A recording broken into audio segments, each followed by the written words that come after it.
এই কথাগুলো এখন আর তুলে লাভ কি? আপনি তো অন্তর্বর্তী সরকার মেনে নিচ্ছেন রে ভাই, আপনি তার আন্ডারে তো ভোট করছেন। রাষ্ট্রপতির ক্ষেত্রে কি সেটাই হতে যাচ্ছে যে রাষ্ট্রপতিকে আলোচনা করে আর আসলে লাভ নেই? যেহেতু বিএনপির পক্ষ থেকে যেমনটা শরীফ ভাই বলছিলেন যে বিএনপি এখন নির্বাচিত হয়েছে, তারা আসলে এই ব্যাপারে সিদ্ধান্ত নেবে, কিন্তু বিএনপি তো মেনে নিয়েছে রাষ্ট্রপতিকে তারা তাদের মেয়াদ পূর্ণ করতে দিতে চায়। এই জন্যই বললাম যে কেন ওই প্রথম দিনই ভোটের পরে বলছিলাম যে এখন তো সব দলিল দস্তাবেজ আসেনি, কেন বিএনপিকে মেজরিটি দেওয়া হলো তার পিছনে একটা কারণ আছে, এবং সেই কারণটা হচ্ছে আপনাদের দস্তখত দিয়ে আসছেন এই সংবিধান চেঞ্জ করবেন না, জুলাই সনদ বাস্তবায়ন করবেন না, রাষ্ট্রপতিকে সরাবেন। কোথায় দস্তখতটা আসলে এই দস্তখতটা দেওয়া হয়েছে যেটা একদম ভোটের আগ থেকে বলে আসতেছি, কে আপনাকে দেশে ফিরতে দিতে চায়নি, কেন বলছিলাম আনন্দবাজার পত্রিকার কথা, তখন তো অনেকেই আমার উপর অনেক রাগ করছিলেন, তখন তো আমি এই তিনটা স্পেসিফিক কথা বলেই বলছিলাম, সে তো আজ পর্যন্ত ক্লিয়ার করেননি। আজ পর্যন্ত তো ক্লিয়ার করেননি যে এই দস্তখতের কথা বললাম, যে সমঝোতার কথা বললাম, আপনি আমাকে বলেন যে আওয়ামী লীগকে যদি দলগতভাবে নিষিদ্ধ করেন, সে আওয়ামী লীগের রাষ্ট্রপতি থাকে কিভাবে? আমি ওই প্রথম কথাটাই যেটা বললাম বারবার, যে আপনি আমাকে একটা জিনিস বুঝান যে কিভাবে আপনি হিটলারকে রাখবেন আর নাৎসিজমকে বাতিল করবেন। ভাই এই ইস্যুটা নির্বাচনের আগে সমাধান করা কেন সম্ভব হলো না? এখানে একটু টেকনিক্যালি একটু সমস্যাটা হচ্ছে, আপনি আজকে কিন্তু বিএনপির কি নাই একজন লোক বিশ্বস্ত রাষ্ট্রপতি বানানোর যখন সুযোগ আসছে তখনই আমরা বলছি রাষ্ট্রপতিকে সরিয়ে দেন, কারণ তখন যদি রাষ্ট্রপতিকে সরিয়ে দেওয়ার কথা বলা হয়েছিল তখন বিএনপির কিছু না, এখন সরানো যাবে না, তাহলে কি হবে? একটা ভ্যাকিউম তৈরি হবে, কোন দল থেকে রাষ্ট্রপতি নিয়োগ দেওয়া হবে? তা আজকে তো আপনার দলের লোক আছে রে ভাই, আপনি তো মেজরিটি, আপনি এই সংসদের, আমি নিজে একটা চিঠি দিচ্ছি মাননীয় প্রধানমন্ত্রীকে, এবং পুরা কনস্টিটিউশনের মধ্যে থেকে মেকানিজম দেখাই দিছি যে কিভাবে তিনি এই সংসদে একজন স্পিকার মনোনীত করে এই স্পিকার অ্যাক্টিং রাষ্ট্রপতি হিসাবে সংসদে তার কি বক্তব্য পেশ করবেন এবং সংসদের উদ্বোধন হবেন, এবং পবিত্র সংসদকে তিনি যেন কোনোভাবে এই লোকটাকে দ্বারা কি না করেন, অপবিত্র না করেন। এখন যে কেউ যদি করতে চায়, শপথ গ্রহণ তো আসলে তার মাধ্যমেই হলো, সেই বিষয়গুলো না শপথ কার মাধ্যমে হলো? মন্ত্রী পরিষদের যে শপথ গ্রহণটা সেটা তো বর্জন করছে জামাত ইসলাম। এটা আমার ব্যক্তিগত মতামত, আবারও বলতেছি আমার ব্যক্তিগত মতামত। আপনি যে ডিপটি স্পিকারের কথা বললেন, আমি যদি জামাত ইসলামের কেউ হতাম আমি জীবনে ওটা নিতাম না, কারণ এখানে এটা করুণা না তো, এটা অ্যাজ অফ রাইট। আমি জুলাই সনদ হলে তো আমি ডিপটি স্পিকার হবই রে ভাই, আপনি উদারতা দেখতে যাবেন কেন? আপনি একটা কন্ট্রাক্ট সাইন করলেন, সাইন করে এখন বলছেন কন্ট্রাক্ট মানি না, আমি বলতে না এটা উদারতা বাবা। যেমন বোনেদের ক্ষেত্রে অনেক সময় ভাইয়েরা করে কি, আচ্ছা তো 2000 টাকা দিচ্ছি, 2 বিঘা জমি পাবি, 2000 টাকা নিয়ে খুশি থাক। আরে না, ওটা ওই বোনের অধিকার হচ্ছে 2 বিঘা জমি পাওয়া। আপনি এখানে উদারতার প্রশ্নটা আসলো কি? তার মানে আপনি এখন প্রকাশ্যে বলতেছেন আপনি জুলাই সনদকে অন করেন না, আপনি গণভোটকে যেমন বিতর্কিত করতে চাচ্ছেন, জুলাই সনদকে বিতর্কিত করতে চাচ্ছেন, তাহলে কি হবে? আপনি ইতিহাসে রাস্তা করে সংস্কারের জন্য যখন আসলে শপথ গ্রহণ করলো না, তারপরও কি জুলাই সনদটা তো শুধুমাত্র এনসিপি এবং জামাত যখন আসলে সংস্কারের জন্য শপথ নিল, এটা তো শুধুমাত্র তাদের মধ্যেই থাকলো, বিএনপি তো আসলে সেই শপথ নিতে যায়নি। নেই বিএনপি নাই, তাহলে কি জুলাই সনদ? তাহলে তারা কেন আসলে জুলাই সনদ? এখানে বলা আছে মেজরিটি কোরাম হবে 60 জনে, এখানে বলা আছে এখানে কতজন শপথ নিচ্ছে? 78 জনে। তারা কি করতে পারে? তারা এখন কল করতে পারে, তারা এই জুলাই সংস্কার কমিশন, এখানে দেখেন আমি পড়ে শোনাই দিই আপনার। এই 10 নম্বরে বলা আছে কি? 10 নম্বরে বলা আছে যে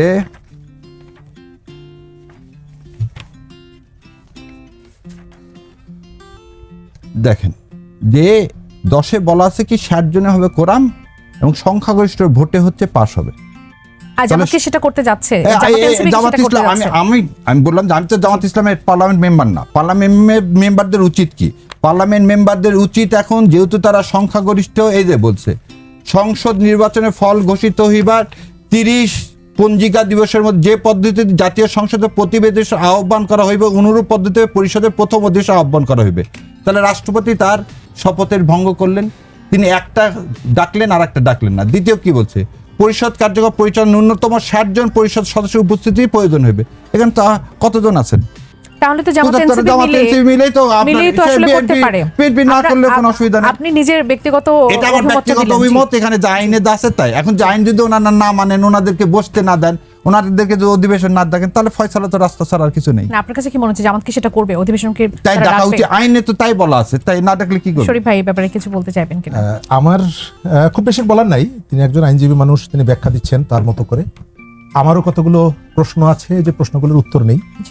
আপনি রাষ্ট্রপতি যেহেতু আওয়ামী লীগের অবৈধ পার্লামেন্ট সদস্যদের দ্বারা নির্বাচিত, সুতরাং তিনি রাষ্ট্রপতির পদে থাকার পরেও আপনি তারকে যেহেতু বৈধ মনে করেন না, তাহলে দেশের প্রধান বিচারপতি আওয়ামী লীগ দ্বারা মনোনীত, তার কাছ থেকে রেফারেন্স নিয়ে এসে যদি সরকার পরিচালিত হতে পারে, তার রেফারেন্স নিয়ে এসে সেই রাষ্ট্রপতির হাতে যদি প্রধান উপদেষ্টা শপথ গ্রহণ করতে পারে, সেই সরকারের দ্বারা মনোনীত সেনাপ্রধানের আমন্ত্রণে আপনি যদি বৈঠকে অংশগ্রহণ করতে পারে, তাহলে এই রাষ্ট্রপতি এই প্রশ্নটা করতে পারে যে বাকিদেরকে তুমি আসামির কাঠগড়ায় দাঁড় না করিয়ে আমাকে কেন করাচ্ছ? নিশ্চয়ই তুমি আমার ব্যাপারে তোমার ভিন্ন অ্যাকশন আছে। সেকেন্ড হচ্ছে, আওয়ামী লীগ নিষিদ্ধ না, আওয়ামী লীগের কার্যক্রম স্থগিত। আওয়ামী লীগ ফ্যাসিস্ট, আমি স্বীকার করি, কিন্তু সেই ফ্যাসিস্ট কখন? রাতের বেলা, দিনের বেলা, ভোটের সময়? আপনি এই ফ্যাসিস্ট আওয়ামী লীগের দুয়ারে দুয়ারে গভীর রাতে যখন ভোট চাইতে যান, তখন আওয়ামী লীগ ফ্যাসিস্ট থাকে। রাতের বেলা যখন তার কড়া নেড়ে বলে আসেন যে আমাকে যদি ভোট দাও তাহলে তুমি তোমার এলাকায় নিরাপদে থাকতে পারবে, এই উদাহরণগুলো বহু জায়গায় আছে। ঢাকায় ফ্যাসিস্ট শেখ মুজিবের বাড়ি আপনি ভেঙে দিচ্ছেন, আর পটুয়াখালীতে গিয়ে জামাতের আমির সাহেব বলেছেন নির্বাচনী প্রচারণায় শেখ মুজিব সাহেব অনেক ভালো কাজ করতে চেয়েছিলেন, কিন্তু করতে দেওয়া হয়নি। ঢাকার ফ্যাসিস্ট শেখ মুজিব পটুয়াখালীতে গিয়ে সাহেব হয়ে গেলেন, কারণ হচ্ছে তার ভোট আছে।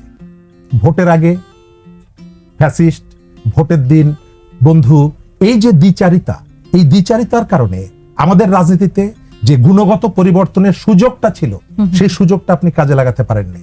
আপনার প্রতিবেশী নেপাল, যে নেপালে পরিবর্তনের পক্ষে যারা ছিল, জনগণ তাদেরকে গ্রহণ করেছে, আর আমাদের এখানে সেই তরুণ মানুষ কোনো মহল্লায় ঢুকলে সবাই জানালা থেকে উকি দিয়ে বলে যে দরজাটা শক্ত করে আটকাও, কারণ কোনো বাড়িতে ঢুকে মব সৃষ্টি করে চাঁদাবাজি করতে পারে। আমরা এই যে জায়গাগুলো, যে সুযোগগুলো, সেই সুযোগগুলো আমরা কাজে লাগাইনি। আমাদের এখানে বৈষম্য আমরা তৈরি করেছি। গণ অভ্যুত্থানের পক্ষে যে রাজনৈতিক দলগুলো ছিল, শাহরিয়ার ভাই নিশ্চয়ই এই প্রশ্নগুলো করতে পারেন আপনাদের দলের কাছে। আজকে আপনি সরকারের যে অন্তর্বর্তীকালীন সরকারের যে সমালোচনাগুলো যদি করেন, গণ অভ্যুত্থানের পক্ষের যে দলগুলো ছিল, সেই দলগুলোকে বিভক্ত করেছে কারা? ডক্টর মোহাম্মদ ইউনূস। 3টি দল নিয়ে তিনি কেন আমেরিকায় যান? 3টি দল নিয়ে তিনি কেন জুলাই অভ্যুত্থান স্মৃতি জাদুঘর দেখতে যান? যখন ত্রিপুরায় হামলা হয় আমাদের কি বলে ওই এম্বাসিতে, তখন আপনি সবাইকে ডাকেন, কিন্তু আমেরিকার সাথে আপনি যখন গোপন চুক্তি হয় এটি নিয়ে আপনি তো কাউকে বলেননি, মাত্র 2টো দলকে আপনি ইনফর্ম করেছেন। অর্থাৎ অভ্যুত্থানের পর থেকেই নানা ধরনের বৈষম্য তখন থেকে এই যে বৈষম্যগুলো, অথচ আমাদের লড়াইটা ছিল বৈষম্যের বিরুদ্ধে, যে ব্যানারটা ছিল সেই ব্যানারটা ছিল বৈষম্যের বিরুদ্ধে।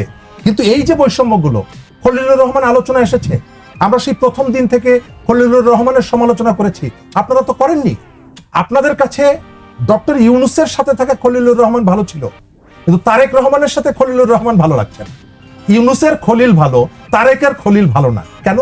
সম্ভবত এই খলিল, তার কাছে আমি যা চেয়েছিলাম আমি তা পাইনি, এবং পাইনি বলেই খলিলকে আমার এখন ভালো লাগে। জি জি, এই প্রসঙ্গ নিয়ে আমি একটু শাহরিয়ার ভাই আপনার কাছে একটু জানতে চাইবো যে নেপাল যদি পারে, নেপালের যদি রাষ্ট্রীয় স্বতন্ত্র প্রার্থী আসলে জয়লাভ করতে পারে, তারা পরিবর্তনের জন্য যেই আকাঙ্ক্ষা তাদের ছিল গণ অভ্যুত্থানের, সেটির জন্য তারা আসলে দেশকে পরিচালনার দায়িত্ব নিতে পারে, বাংলাদেশের সংকটের জায়গাটা আসলে কি ছিল যে এখানে সম্ভব হলো না? দেখেন বোন, প্রথম জিনিস আমি ভাইকে একটু মানে অ্যাডপ্ট করে নিয়ে বলি, যেহেতু আমি তো আর জামাত ইসলামের পলিসি মেকার না, কিন্তু আমি গুরুত্বপূর্ণ একজন ব্যক্তি, এটা আমরা জানি না। আমি কোনো শুনেন, আমি যদি 6 তারিখে যে কথাটা আমি বারবার বলছি, এখনো বলছি, 6 তারিখেও বলছি, যে সেদিন কোনোভাবেই রাষ্ট্রপতির আন্ডারে শপথ না ঠিক হয়, এবং এই ভুল করছে, এবং ভুল আপনাকে স্বীকার করতে হবে। আর ভাই যে কথা বললো তারেকের খলিল আর হচ্ছে ইউনূস সাহেবের খলিল, তফাৎটা করছেন বিএনপি। বিএনপি যখন বলছে রাজনীতি কর্তার যখন এত শখ, তখন ওই ক্যাবিনেট থেকে কি করো, ক্যাবিনেট পদত্যাগ করে এসে রাজনীতির মাঠে নামো। কাদের কথা বলা হয়েছিল? 2 ছাত্র উপদেষ্টার কথা। খলিল সাহেবকে বললেন না কেন? তার মানে গুপ্ত খলিল, বিএনপি ভাষায় বলে দিচ্ছি, গুপ্ত খলিল ওখানে থাকলে কি সুবিধা? কারণ ভোটের আগে গুপ্ত খলিল সাহেব ইন্ডিয়াতে যখন গেল, ভাই যদি দেখে থাকে, আমি সমস্ত জায়গায় চিৎকার করে বলছি, খলিল সাহেব কেন গেল জাতিকে জানানো উচিত। এবং ভোটের আগে কেন খলিল সাহেব হঠাৎ করে ইন্ডিয়াতে গেলেন? এখন তো আমাদের কোনো ইন্ডিয়াতে যাওয়ার মতো কোনো এমার্জেন্সি কিছু ছিল না। পরিষ্কার করেননি, কিন্তু সেটা পরিষ্কার হয়ে গেল। ভোটের আগে তিনি তো অন্তর্বর্তীকালীন সরকারের সেটা বলতে এই কথাটা বলি, রেজওয়ানা আপা সেটা উত্তর দিয়ে দিচ্ছেন, আমাকে আর দিতে হবে না। আচ্ছা, আমি রেজওয়ানা আপার বিষয়ে একটু কথা বলতে চাই। ব্রিগেডিয়ার জেনারেল উনিও উত্তর দিয়ে দিচ্ছেন যে কিচেন ক্যাবিনেট কোথায় ছিল। কথা হচ্ছে সবকিছুর ঊর্ধ্বে। ভাই যে কথা বললেন, ভাইয়ের কথাতেই, ভাই দ্বিচারিতা না, ভাইয়ের কথাতেই গেলাম। যে প্রধান বিচারপতির কাছ থেকে আপনি 106 নিলেন, সে তো এই কনস্টিটিউশন অনুযায়ী বৈধ প্রধান বিচারপতি, আপনি তাকে সরাচ্ছেন বিএনপি সহ। সেদিন তো আন্দোলন করছে আমরা, বিএনপির লয়ার আমরা সবাই মিলে। এখানে তো বিএনপি জামাত বলে আলাদা না, জামাত তো চাইনি খালি না, সে তো সবাইকে সরালেন। তাহলে সবাইকে সরালেন, তাহলে ওই বেচারা প্রধান বিচারপতি যদি আজকে বলে যে রাষ্ট্রপতিকে সরালেন না, আমাকে সরালেন, কোন আইনের বলে? সংবিধানে তো দ্বিচারিতা নাই, সংবিধানে তো দ্বিচারিতা নাই। তাহলে আজ থেকে হোক আর 20 বছর পরে হোক, এটা চ্যালেঞ্জ করলে কি হবে? চ্যালেঞ্জ করলে এই সরানোটা অবৈধ ঘোষণা হবে। আর রাষ্ট্রপতিকে যদি আজকে আপনি রাখেন, এই যে আমি যেমন রিট ফাইল করছি, এই রাষ্ট্রপতিকে থাকাটা কেন, যে ভাই যে বলতেছেন যে একটা অবৈধ ভোটের মাধ্যমে যার জন্মই ওই যে বলে না, জন্মই আমার আজন্ম পাপ, যার মধ্যে এই সাক্ষাৎকার উনি কিভাবে বলেন যে আমাকে উপড়ে ফেলা হচ্ছে? আর কেন বিএনপির এত এই রাষ্ট্রপতিকে এত পছন্দ? কারণ রাষ্ট্রপতিকে যখন সরাই দিতে চাইছিল ছাত্র জনতা, উনি তো নিজেই বলছে বিএনপির সমর্থন ছিল বলে আমি টিকে গেছি। তার মানে এটা তো জাতির কাছে আজকে ওপেন যে আজকে বাংলাদেশ জামাতে ইসলাম সহ যারা উদ্ভুত্থানের শক্তি, তারা সবাই প্রথম দিন থেকে এই রাষ্ট্রপতিকে সরানোর পক্ষে ছিল, এবং ডক্টর ইউনূস সাহেব পর্যন্ত ছিল। বিএনপির জন্য পারেনি, কারণ বিএনপি এটা করতে দেয়নি। কেন? ওটা করলে তো বিএনপি সংখ্যাগরিষ্ঠ পাইতে না ভাই। শরীফুজ্জামান শরীফ, আপনার কাছে একটু আসি। বিরতির আগে barrister S M Shahriar Kabir যেমনটি বলছিলেন, ইলেকশন ইঞ্জিনিয়ারিং এর যে প্রসঙ্গটি এসেছে, বিশেষ করে সাবেক উপদেষ্টা সৈয়দা রিজওয়ানা হাসান, তার একটি ইন্টারভিউকে কেন্দ্র করে জামাতের ব্যানারে সৈয়দা রিজওয়ানা হাসান এবং ডক্টর খলিলুর রহমানকে জিজ্ঞাসাবাদের দাবিতে বিক্ষোভ করা হয়েছে। সৈয়দা রিজওয়ানা হাসানের মূল বক্তব্য যেটি ছিল, তার একটি অংশ ছিল যে ধর্মীয় উগ্রবাদকে আমরা মেইন স্ট্রিম হতে দেই নাই। এই বিষয়টি নিয়ে জামাত কেন বিক্ষোভ করলো, আপনার কাছে কি মনে হয়? ধন্যবাদ। তাদের আপত্তির জায়গাটা হচ্ছে যে নির্বাচনে কারচুপি করা হয়েছে। জি, আমাদের যে কোনো নির্বাচন নিয়ে নানা রকমের অভিযোগ, এটি নতুন না। যে নির্বাচনগুলো রাজনৈতিক দলগুলো গ্রহণ করেছে, পাবলিক গ্রহণ করেছে, রাজনৈতিক পরাজিত প্রার্থী, পরাজিত দল সেটি নিয়েও প্রশ্ন তুলেছে। এবারও কতগুলো জায়গায় প্রশ্ন উঠেছে।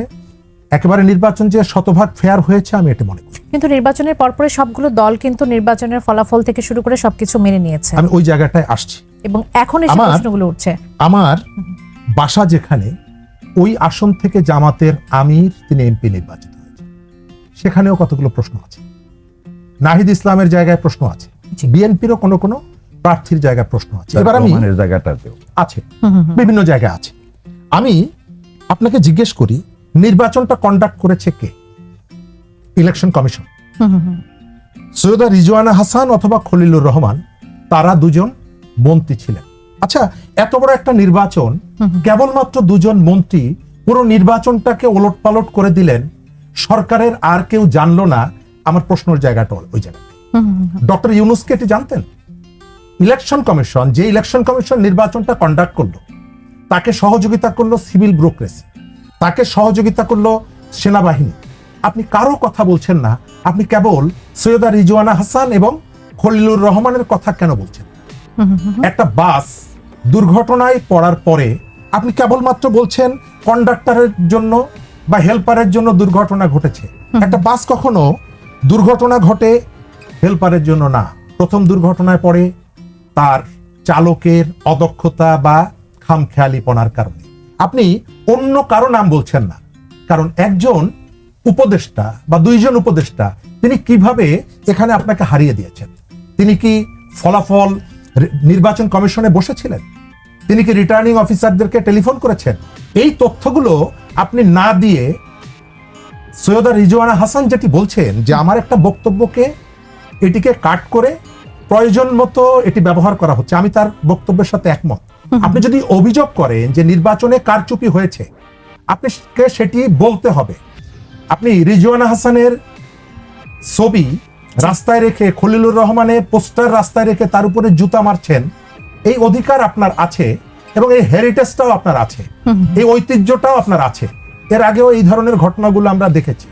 খলিলুর রহমান বিএনপিতে আসলে এটি অপরাধ হচ্ছে, কিন্তু আসিফ মাহমুদ সজীব ভুইয়া অন্তর্বর্তী সরকারের উপদেষ্টা ছিল, তিনি দায়িত্ব ছেড়ে দিয়ে এসে যখন এনসিপিতে যোগদান করলেন এবং জোটে যুক্ত হলেন, তাকে নিয়ে কোনো প্রশ্ন নেই আপনার, এটিও হতে পারে। কিন্তু আপনাকে বলতে হবে রিজওয়ান আহসান কিভাবে নির্বাচনী ব্যবস্থায় প্রভাব সৃষ্টি করে আপনাকে হারিয়ে দিয়েছে, এবং নির্বাচন কমিশন যেখানে ছিল, একটা সরকার যেখানে ছিল, সেনাবাহিনী যেখানে ভূমিকা রেখেছে, ম্যাজিস্ট্রেসি